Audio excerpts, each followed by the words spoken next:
مجھے $1,00,000 کی ضرورت ہے، اگر آپ میں اس میں سے اگر آپ چاہیں تو قرض دیں، اگر آپ چاہیں تو صدقہ دیں، لیکن مجھے فوراً پیسے چاہیے کیونکہ کانٹریکٹر مانگ رہا ہے۔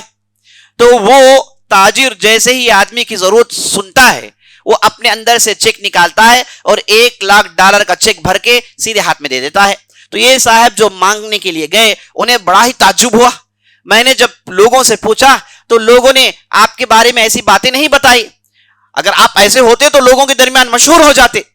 کہ آپ بڑے سخی داتا ہیں، آپ دولت دیتے ہیں، لیکن آپ نے اتنا بڑا کام کر دیا، میرے پورے مسائل کو حل کر دیا، آخر یہ چیز، یہ جذبہ آپ کے دل میں کیسے آیا ہے؟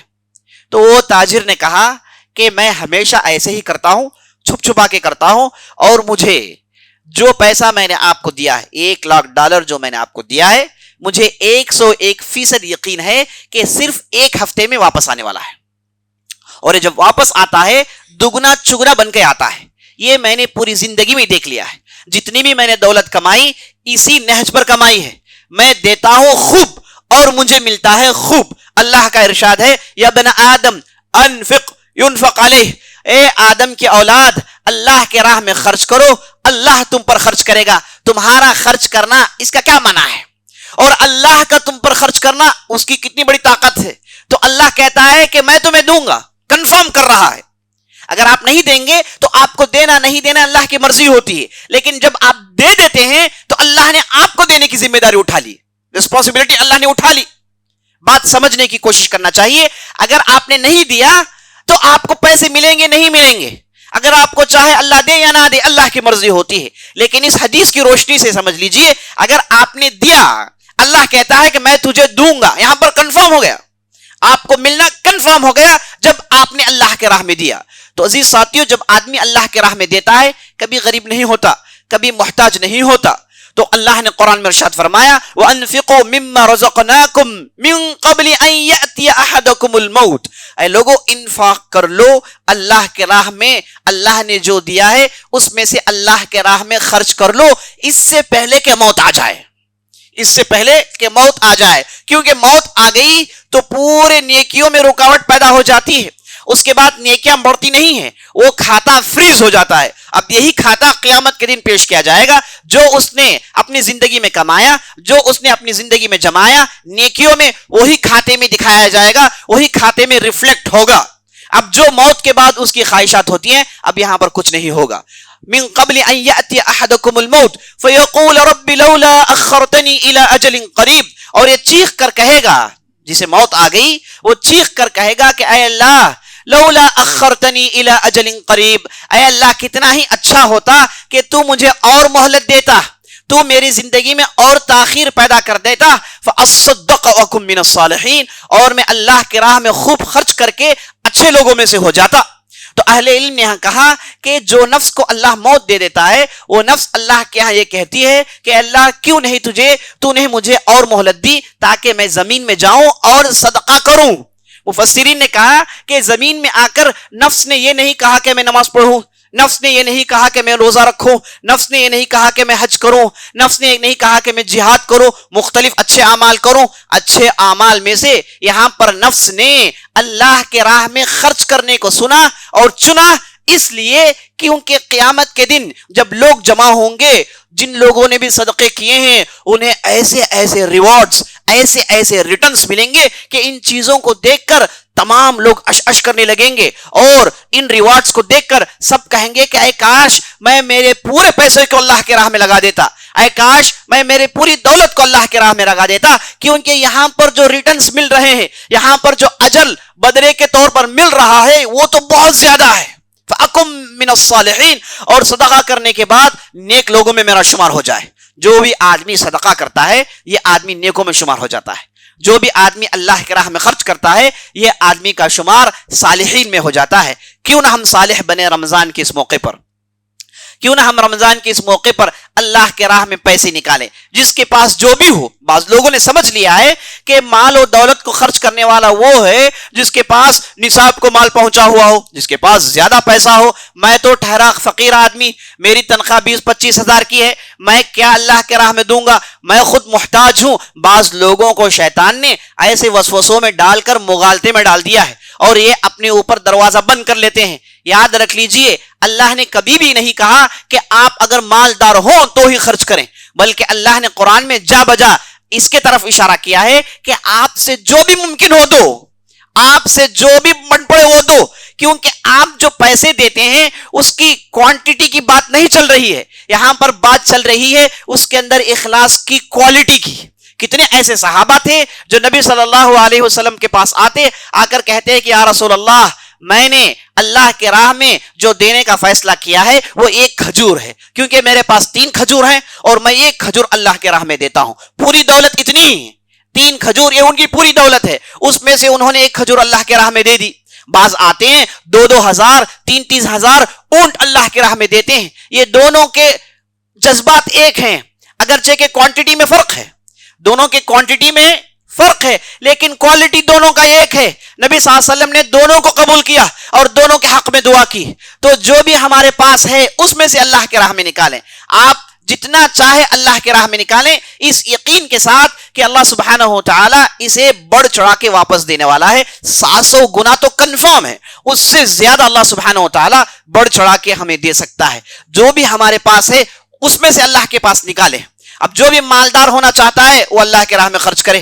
اب جو بھی پریشانیوں سے بچنا چاہتا ہے اللہ کے راہ میں خرچ کرے. نبی صلی اللہ علیہ وسلم نے حدیث میں ارشاد فرمایا, الصدقۃ تطفئ غضب الرب, یہ جو صدقہ ہوتا ہے اللہ کے غصے کو ٹھنڈا کرتا ہے. جب آدمی غلطی کرتا ہے, نافرمانی کرتا ہے, نمازیں اسے چھوٹ جاتی ہیں, روزوں میں خلل پیدا ہوتا ہے, آنکھوں سے غلطیاں ہوتی ہیں, زبان سے غلطیاں ہوتی ہیں, کان غلط چیز سن لیتا ہے, تو یہ جو برائیوں میں غوطے مار رہا ہوتا ہے اس کے ذریعے سے وہ اپنے رب کو غصے میں ڈال لیتا ہے. اللہ سبحانہ و تعالی غصے میں ہوتا ہے بندے کے اس کی نافرمانی کی وجہ سے, اور جب وہ اللہ کے راہ میں صدقہ کرتا ہے تو اللہ کے غصے کو یہ صدقہ ٹھنڈا کرتی ہے.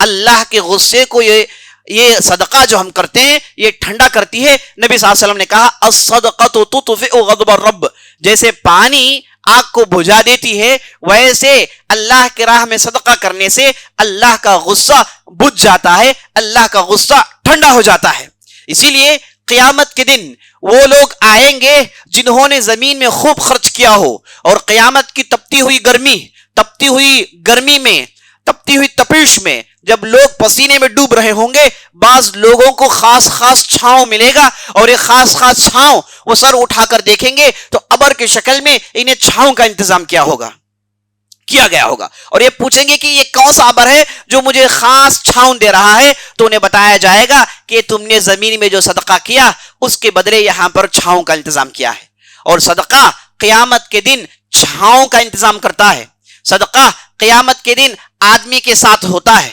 اللہ کے غصے کو ٹھنڈا کرتا ہے. کیوں نہ ہم رمضان کے اس مبارک مہینے میں اللہ کے راہ میں دے کر ان چیزوں کو حاصل کر رہے ہیں. پیسے تو آتے جاتے ہیں, پیسوں کا لگاؤ ہوتا ہی ہوتا ہے, لیکن تھوڑی محنت کریں, تھوڑا جہاد کریں, تھوڑا نفس پر زور ڈالیں اور نکالیں اس پیسے کو. بعض لوگوں کی شکایت ہوتی ہے کہ میں تو ڈھیر سارا مجھ پر قرض ہے. بعض لوگوں کی شکایت ہوتی ہے کہ مجھے فلاں ذمہ داری ہے, فلاں کو شادی کرنا ہے, فلاں چیز ہے. یہ چیزیں آپ مرتے دم تک رہیں گی. ان چیزوں کے درمیان آپ کو اپنے دل میں پتھر رکھنا ہے اور جتنا ممکن ہو اللہ کے راہ میں نکالنا ہے, اس یقین کے ساتھ کہ اللہ سبحانہ و تعالیٰ آپ کے مسائل حل کر دے گا. آپ کو بیماری ہے, جائیے صدقہ کیجیے. نبی صلی اللہ علیہ وسلم نے حدیث میں ارشاد فرمایا, تداووا مرضاکم بالصدقہ, اے لوگو اپنے مریضوں کو صدقہ کے ذریعے سے علاج کرو, صدقہ کا دوا پلاؤ, کیونکہ یہ ایسا مضبوط طریقہ ہے, ایسا مضبوط دوائی ہے کہ اللہ اکبر, آدمی کی بیماریاں اڑ جاتی ہیں. ایک آدمی آ کر, عبداللہ بن مبارک جو بڑے محدث گزرے ہیں, ان کے پاس آ کر کہتا ہے کہ مولوی صاحب میرے جسم میں ایک اتنا بڑا پھوڑا نکل آیا ہے جو کئی دنوں سے اس سے خون نکل رہا ہے, میں درد جھیل نہیں پا رہا ہوں, ہر بار موت دیکھ رہا ہوں, آپ لہٰذا مجھے کوئی چیز کی سفارش کریں کہ میں کیا کروں. میں پورے ڈاکٹرز کے پاس چلا گیا ہوں, ہر ممکن علاج میں نے لے لیا, لیکن یہ دمل ختم ہونے کا نام نہیں لیتا. تو عبداللہ بن مبارک نے کہا کہ جاؤ, جہاں لوگوں کا بہت بڑا جماوڑا جمع ہوتا ہے, لوگ جمع ہوتے ہیں, وہاں پر ان کے لیے پانی کا انتظام کرو, وہاں پر ایک کنواں کھودو اور لوگوں کے لیے پانی کا انتظام کرو. تو میں اللہ سے امید کرتا ہوں کہ جیسے ہی وہاں سے پانی نکلے گا تمہارے جسم سے خون رک جائے گا. تو آدمی نکلتا ہے اور وہ خرچ کر کے ایک کنواں کھودتا ہے, تو اللہ اکبر, جیسے ہی وہاں پر لوگ پانی پینا شروع کرتے ہیں, اس کا دمل, اس کا پھوڑا کم ہونے لگتا ہے, یہاں تک کہ چند دنوں میں یہ پورے کا پورا شفایاب ہو جاتا ہے. تداؤ مرضاکم بالصدقہ, اے لوگو تمہارے مریضوں کو صدقے کے ذریعے سے علاج کرو. کتنے ایسے ہیں جو ہمیشہ کے بیمار ہیں, طرح طرح کی پریشانی ہے, لیکن اللہ کے راہ میں دیتے نہیں. آپ نہیں دیں گے تو آپ کا علاج نہیں ہوگا. یہ ڈاکٹر واکٹر پر امید رکھیے, یہ اسباب ہیں, یہ ہوم ورکس ہیں جو آپ کو کرنے ہیں, لیکن حقیقی علاج تو اللہ کے پاس ہے, حقیقی شفا تو اللہ دیتا ہے. تو اللہ اگر آپ کو کوئی مصیبت میں ڈال رہا ہے, وہ ہو سکتا ہے کہ اللہ کے غضب کی وجہ سے, آپ اللہ کے راہ میں دو تو اللہ سبحانہ و تعالی آپ کی بیماریوں کو دور کرے گا. اور صدقہ, نبی صلی اللہ علیہ وسلم ارشاد فرماتے ہیں, الصدقۃ تدفع میتۃ السوء, یہ جو صدقہ ہے بری موت سے بچاتا ہے. یہ جو صدقہ ہے بری موت سے بچاتا ہے. بری موت سے مراد کیا ہے؟ بری موت سے مراد یہ ہے کہ آدمی ایسی حالت میں وفات پائے جس کے دل میں اس وقت اس کے دل میں اللہ اور اللہ کے رسول کو لے کر, اسلام کو لے کر شک و شبہات ہو کہ کہیں میں حق پر ہوں کہ نہ ہوں, یہ دین کیا ہے. اور شیطان اس وقت ڈھیر سارا وسوسہ ڈالے گا, وہ کافر بنانے کی کوشش کرے گا تاکہ اس آدمی پر جہنم لازم آئے. تو جب آدمی اس مرحلے کو پہنچتا ہے تو یاد رکھ لے, اس موقع پر صدقہ کام آتی ہے, آدمی کو بری موت سے بچاتی ہے, ایمان کی موت دلاتی ہے, اور موت کے دوران اسے سکون محسوس ہوتا ہے, اطمینان محسوس کرتا ہے, اور ہر قسم کی بری بلا اور بری موت سے صدقہ بچاتا ہے. صدقہ عزیز ساتھیوں, نبی صلی اللہ علیہ وسلم نے رمضان کے مہینے میں, یوں تو آپ صلی اللہ علیہ وسلم خوب دیتے تھے, کان رسول اللہ صلی اللہ علیہ وسلم اجود الناس واجود ما يكون حين يلقاه جبريل في رمضان فيدارسه القرآن. اللہ کے رسول صلی اللہ علیہ وسلم عام طور پر سخی داتا ہیں, دیتے رہتے ہیں, لیکن جب رمضان کا مہینہ آ جائے, جبرائیل سے ملاقاتیں شروع ہو جائیں, قرآن کا مدارسہ شروع ہو جائے, قرآن کی تلاوت, قرآن کے مفہوم, قرآن کے فہم پر کام شروع ہو جائے, تو نبی صلی اللہ علیہ وسلم کے تعلق سے اس حدیث میں آتا ہے, وَلَرَسُولُ اللَّهِ صلی اللہ علیہ وسلم أَشَدُّ مِنَ الرِّيحِ الْمُرْسَلَةِ, آپ صلی اللہ علیہ وسلم کے صدقہ و خیرات میں گویا کی سیلاب آ گیا, گویا کی آندھی آ گئی. خوب اللہ کے راہ میں دیتے ہیں, اٹھا اٹھا کر اللہ کے راہ میں دیتے ہیں, جتنا بھی مال تھا سب کچھ اللہ کے راہ میں دے دیتے ہیں. یہ نبی صلی اللہ علیہ وسلم کا طریقہ ہے رمضان کا مہینے میں. تو رمضان کا مہینہ عزیز ساتھیوں, اس میں آپ صدقہ کریں گے تو اللہ سبحانہ و تعالیٰ پہلے سے 70 تو کنفرم ہے. اب اللہ چاہے تو آپ کے پورے مسائل حل کر دیں, اللہ چاہے تو آپ کی پوری پریشانیاں حل کر دیں, اللہ چاہے تو آپ کے قرض کو دور کر دے, اللہ چاہے تو آپ کی بیماری کو دور کر دے, اللہ چاہے تو آپ کے دوسرے مسائل کو حل کر دے, اللہ چاہے تو آپ کے لیے کمائی کا اچھا انتظام کر دے, اللہ چاہے تو آپ کے لیے دولت کا انتظام کر دے, اللہ چاہے تو آپ کے اولاد کو نیک بنا دے, اللہ چاہے تو آپ کے آنے والے نسل کو دین کی خدمت کرنے والوں میں سے بنا دے. یہ سب کچھ ہو سکتا ہے, لیکن آپ کو اللہ کے راہ میں پیسہ نکالنا ہے. یہ چند باتیں تھی جو میں نے آپ کے سامنے اس مبارک گھڑی میں عرض کرنا چاہا, اور میں اللہ سے دعا کرتا ہوں ہم نے جو بھی کہا ہے, جو بھی سنا ہے, اس کے مطابق عمل کرنے کی توفیق بخشے. سبحان ربک رب العزت عما یصفون والسلام علی المرسلین والحمد للہ رب العالمین.